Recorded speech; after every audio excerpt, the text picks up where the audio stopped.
अच्छा, मैंने बताया था 44वें संविधान संशोधन की सहायता से हमारे यहाँ संपत्ति का अधिकार को मौलिक अधिकार से हटाकर क्या बना दिया गया, विधिक अधिकार।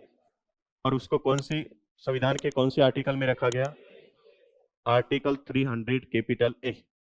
आर्टिकल 300 कैपिटल ए की लैंग्वेज भी मैंने लिखवा रखी है आपको, कि किसी भी व्यक्ति को उसके संपत्ति के अधिकार से विधि के प्राधिकार के द्वारा ही वंचित किया जा सकता है, अन्यथा नहीं।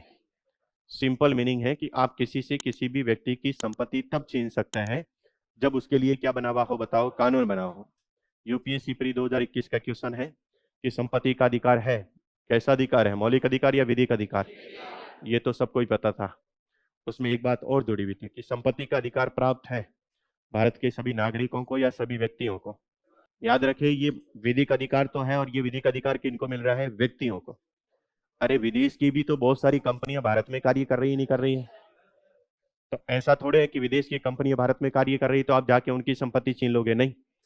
उनसे भी अगर आप संपत्ति छीनोगे तो उसके लिए क्या बना हुआ होना चाहिए, कानून बना होना चाहिए।